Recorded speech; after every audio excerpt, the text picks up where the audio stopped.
ሰላም ውድ ቤተሰቦች እንዴት ቆያችሁልን? በዕለተ ማክሰኞ በወጡ እግር ኳሳዊ መረጃዎች ዳግም ተገናኝተናል። ውድ ቤተሰቦች እንደተለመደው ለቻናላችን አዲስ ከሆናችሁ ቻናሉን ሰብስክራይብ ማድረግ ቤተሰብ ሁኑን።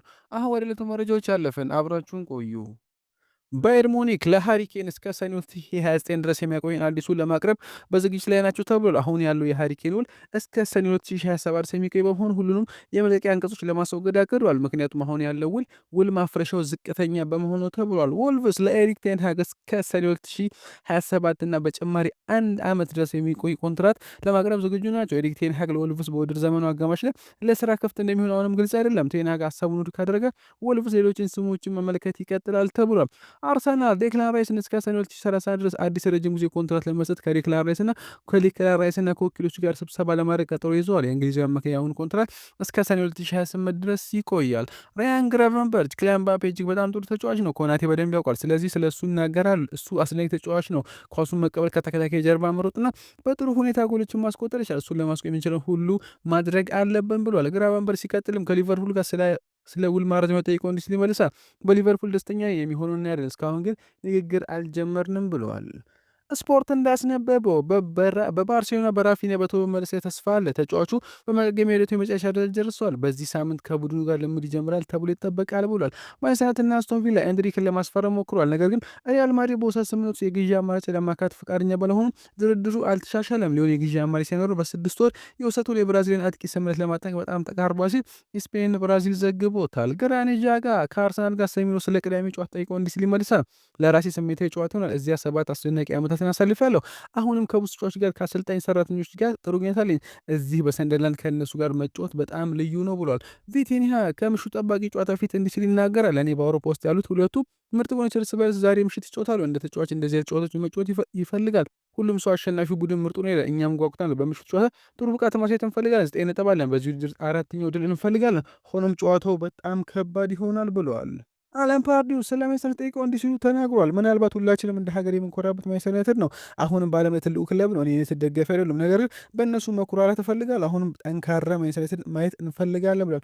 ኮል ማልበር የፊፋ ፕሮ ወርልድ 11 አካል መሆን በግልጽ ትልቅ ክብር ነው። በሌሎች ተጫዋች ድምፅ ማግኘት ጥሩ ስሜት ይሰጣል። የመረጠኛ አካል ጨዋታውን በከፍተኛ ደረጃ ለመጫወት ምንድን ያስፈልጋል?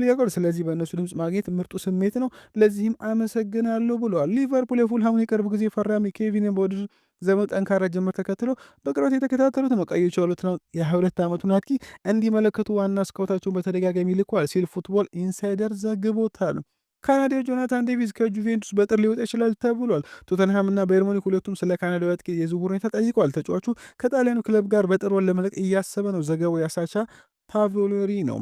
ባርሴሎና በጦር አጥቂውን ሮበርት ሌዋንዶስኪን ለመሸጥ ስሙ ካልጠቀ የሳውዲ አረቢያ ክለብ ጋር እየተነጋገሩ ተብሏል። ከሌዋንዶስኪ ዝውውር እስከ 35 ሚሊዮን ዩሮ ያገኛሉ ብለዋል። ባርሳ ተስማሚ ምትክ ማግኘት ከቻለ ይህን ጥያቄ ተቀብለው በውድድር ዘመኑ መጨረሻ በነጻ የሚለቁ ተጫዋቾች በጥር ሊሸጡ ይችላሉ ሲል የስፔኑ ፊጃ ይዘግቡታል።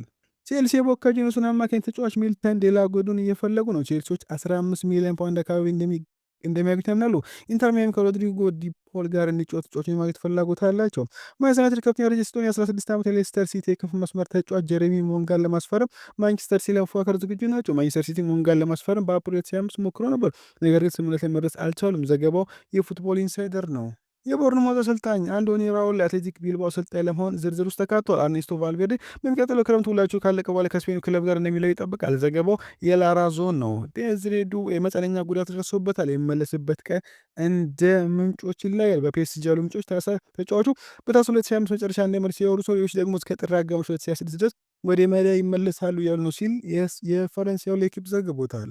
የቅድመ ተጫዋች ብራያን ሮብሰን ስለ ኮቢ ማይኖ እንዲህ ሲል ይናገራል። ማይኖ የበለጠ የመጫወቻ ጊዜ እንዳገኝ ይፈልጋል። በጣም ተስፋ ያለው ልጅ ነው፣ ነገር ግን መደበኛ የመጫወቻ ጊዜ ይፈልጋል። አለበለዚያ መፍትሄ ሊሆን የሚችል ወጣት ተጫዋች ሊያጡ ይችላሉ። ኤሚሊያኖ ማርቲኔዝ በዚህ ክረምት ማንቸስተር ዩናይትድ እንደሚቀላቀል በጣም እርግጠኛ ስለነበር ለጓደኞቹ ስለ ዝውውሩ ነግሯቸው ነበር። ነገር ግን ዩናይትድ በመጨረሻዎቹ ቀናት ወደ ሴኔ ላሜን ዝውውር በመሄዱ የዩናይትድ ኃላፊ ለተጫዋቹ ወኪሎች እሱ እንደማይከታተሉት አሳውቀውታል ሲል ሜል ስፖርት ተናግሯል። ኤንዞ ፈርናንዴስ ስለ ቅዳሜ ድል እንዲህ ሲል ይናገራል። የስፐርስ ድል ለኛ በጣም አስፈላጊ ነበር። ባለፈው ሳምንት በስታንፎርድ ብሪጅ ከተከሰተው ነገር በኋላ ተከፍተን ነበር። ወተና ሜዳ ጥሩ ባህሪያችንና አመለካከታችን ያሳየ ነው። እናም አሸናፊዎች መሆን ይገባናል ብዬ አስባለሁ። ድሉ አስፈላጊ ነው፣ ምክንያቱም የለንደን ደርቢ ስለነበር ይህ በጣም በቁም ነገር የሚመለከተው ነገር ነው ሲል ተናግሯል። ካርሎ አንቸሎቲ ከኤል ክላሲኮ በኋላ በቀጥታ ከቪኒሲየስ ጁኒየር ጋር ተነጋግሬያለሁ፣ ስህተት ሰርቷል፣ ቪኒ ማጥፋቱን ተረድቷል፣ ይቅርታም ጠይቋል፣ እናም ጉዳዩን ተዘግቷል ሲሉ ተናግረዋል። ኬቨን ደብሮ ለጥቂት ወራት ከሜዳ ርቃሉ፣ በቅርቡ በጥንካሬ ይመለሳሉ ሲል ለደጋፊዎቹ መልእክቱን አስተላልፈዋል። ቶተንሃም እሁድ ቅዳሜ ምሽት በቼልሲ በተሸነፉበት ጨዋታ በኋላ ሚኪ ቫንደቬን እና ስፔንስ አሰልጣኛቸውን ለማናገር ፈቃደኛ አልነበሩ። አሰልጣኝ ቶማስ ፍራንክ ተጫዋቾቹን ለመጨበጥ የሚሞክሩበት ወቅት ሁለቱ ተጫዋቾች ጥለዋቸው ወደ መልበሻ ቤት ሲገቡ ተስተውሎ ነበር። ተጫዋቾቹ አሁን ላይ አሰልጣኝ ቶማስ ፍራንክን ቢሮቸው በማቅናት ይቅርታ ጠይቀዋቸዋል። ሁለቱ ተጫዋቾች በግልና በጋራ የአሰልጣኙን ቢሮ በመገኘት የተፈጠረው ነገር ጌታ እንጠይቃለን ማለት ተሰምተዋል። አሰልጣኝ ቶማስ ፍራንክ በስታው ሴት መጥቶ ይቅርታ ማለታቸው ደስ ብሎኛል፣ ጥሩ እይታ አድርገናል፣ ነገር ግን ራሳችን ጋር ይቆያል። በተጫዋቾች ዝም የሚባል ገጥሞኝ አያውቅም፣ ያው ሰዎች ነን ሲሉ ቶማስ ፍራንክ ተናግረዋል። ክርስቲያኖ ሮናልዶ ሩኒ ሜሲ የተሻለ ነው ባለው ነገር አልስማማም ብሏል። እንግሊዝ የቀድሞ ተጫዋች ዋይኔ ሩኒ ክርስቲያኖ ሮናልዶን አልጠላውም፣ ነገር ግን ሊዮኔል ሜሲ ይበልጣል ሲል መናገሩ ይታወሳል። ስለ ዋይኔ ሩኒ አስተያየት ተጠይቆ ሮናልዶ ችግር የለውም፣ ነገር ግን አልስማማም፣ ክርስቲያኖ ሮናልዶ አክሎም ትሁት ለመሆን ብዬ ሊዮኔል ሜሲ የተሻለ ነው አይደለም ብለዋል።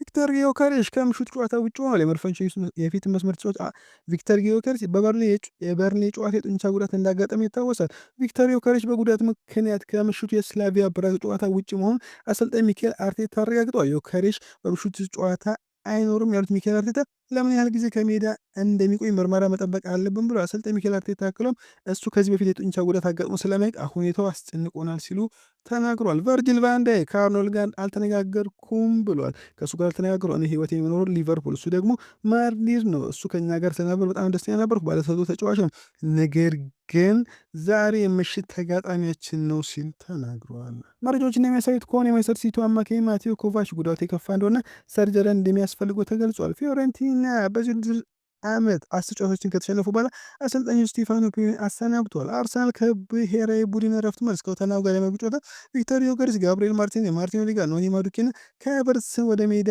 እንደሚመለሱላቸው ተስፋ አድርጓል። ማርቲኔሊና ዮከሬስ ከምሽቱ ጨዋታ ውጭ መሆናቸው ይታወሳል። ውድ ቤተሰቦች ለዛሬ የነበረ ቆይታ በዚያ በቃ። መልካም ምሽት።